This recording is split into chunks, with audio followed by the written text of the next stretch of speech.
नमस्कार. आकाशवाणी औरंगाबाद केंद्राच्या दुपारी 1च्या बातमीपत्रात मी वैभवी जोशी आपलं स्वागत करते. पाकिस्तानच्या सर्वोच्च न्यायालयानं पंतप्रधान नवाज शरीफ यांना पदावर कायम राहण्यास अपात्र ठरवलं आहे. न्यायालयाच्या 5 न्यायाधीशांच्या पीठानं आज हा निर्णय सुनावला. शरीफ यांच्या संदर्भातल्या भ्रष्टाचार प्रकरणांची चौकशी करण्याचे आदेश न्यायालयानं दिले आहेत. बिहारचे मुख्यमंत्री नितीश कुमार यांनी राज्य विधानसभेत बहुमत सिद्ध करण्यासाठी प्रस्ताव सादर केला आहे. नितीश कुमार यांनी याआधीच 132 आमदारांच्या समर्थनाचं पत्र राज्यपालांना दिलं आहे. दरम्यान बहुमत सिद्ध करण्यासाठी बोलावलेल्या बिहार विधानसभेच्या विशेष अधिवेशनात राष्ट्रीय जनता दलाचे तेजस्वी यादव यांची विरोधी पक्षनेता म्हणून निवड करण्यात आली आहे. राष्ट्रीय जनता दल आणि संयुक्त जनता दलाच्या सदस्यांनी एकमेकांवर केलेल्या आरोप प्रत्यारोपांमुळे विधानसभेत गदारोळ सुरू असून या गोंधळातच मुख्यमंत्र्यांनी बहुमत सिद्ध करण्यासाठी प्रस्ताव सादर केला. नितीश कुमार यांच्या सत्तास्थापनेला आव्हान देणाऱ्या याचिकांवरची सुनावणी पाटणा उच्च न्यायालयानं सोमवारपर्यंत पुढे ढकलली आहे. येत्या 8 ऑगस्टला गुजरातमध्ये होणाऱ्या राज्यसभेच्या निवडणुकीसाठी भारतीय जनता पक्षाचे राष्ट्रीय अध्यक्ष अमित शहा आणि केंद्रीय मंत्री स्मृती इराणी यांनी आज उमेदवारी अर्ज दाखल केले. पक्षाच्या संसदीय मंडळाच्या बैठकीत अमित शहा यांना उमेदवारी देण्याचा निर्णय घेण्यात आला होता. तर इराणी यांचा राज्यसभा सदस्यत्वाचा कार्यकाळ येत्या 18 ऑगस्टला पूर्ण होत आहे. दरम्यान गुजरातच्या मुद्द्यावरून काँग्रेसच्या सदस्यांनी केलेल्या गदारोळामुळे राज्यसभेचं कामकाज आज 12 वाजेपर्यंत 3 वेळा स्थगित करावं लागलं. गुजरातमध्ये पोलिसांनी काँग्रेसच्या आमदारांचं कथित अपहरण केल्याचा आरोप करत काँग्रेस सदस्यांनी सरकारविरोधी घोषणाबाजी सुरू केली. त्यामुळे सदनाचं कामकाज वारंवार बाधित झालं.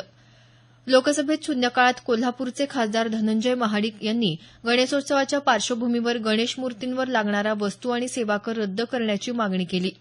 तर हिंगोलीचे खासदार राजीव सातव यांनी पंतप्रधान पीक विमा योजनेत शेतकऱ्यांना भेडसावणाऱ्या अडचणी तसंच इतर मुद्द्यांकडे सदनाचं लक्ष वेधत विम्याचा हप्ता भरण्यासाठी स्वतंत्र व्यवस्था करावी अशी मागणी केली. पंतप्रधान नरेंद्र मोदी येत्या रविवारी 30 जुलैला आकाशवाणीवरच्या मन की बात या कार्यक्रमातून देशवासियांशी संवाद साधणार आहेत. या मालिकेचा हा 34वा भाग असेल. आकाशवाणी आणि दूरदर्शनच्या सर्व वाहिन्यांवरून सकाळी 11 वाजता हा कार्यक्रम प्रसारित होईल.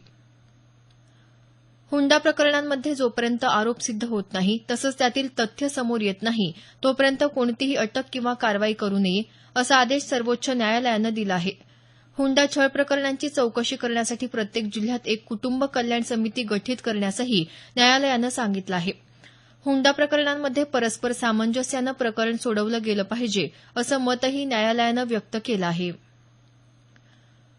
मुंबई उच्च न्यायालयाच्या औरंगाबाद खंडपीठानं धार्मिक स्थळांवर कारवाई करण्याचे आदेश महापालिकेला दिले असून शिवसेनेचे जिल्हाध्यक्ष अंबादास दानवे यांनी विभागीय आयुक्त पुरुषोत्तम भापकर यांची भेट घेऊन याबाबत प्रशासनानं पुढाकार घेऊन या वास्तू नियमात बसवाव्यात अशी मागणी केली आहे. तर एमआयएमनंही या विषयावर महापालिकेत विशेष सभा बोलावण्याची मागणी केली आहे. नाशिक जिल्ह्यात गेल्या काही दिवसांपासून कांद्याचे भाव तेजीत आले असून सरासरी 250 रुपयांनी वाढले आहेत. नाशिकमधल्या सर्वच बाजार समित्यांमध्ये कांद्याचे भाव 1250 रुपये प्रति क्विंटल इतके झाले आहेत. दरम्यान मध्य प्रदेशातला कांदा संपुष्टात आल्यानं देशांतर्गत बाजारपेठेत नाशिकच्या कांद्याची मागणी वाढली आहे. त्यामुळे सर्वच बाजार समित्यांमध्ये कांद्याचे भाव वाढले असल्याचं याबाबतच्या वृत्तात म्हटलं आहे. जायकवाडी धरणातला पाणीसाठा 40% पोहोचला आहे. धरणाच्या पाणीसाठ्यात गेल्या 24 तासात सुमारे 18 दशलक्ष घनमीटरनं वाढ झाली असून धरणातला जिवंत पाणीसाठा 870 दशलक्ष घनमीटरवर पोहोचला आहे.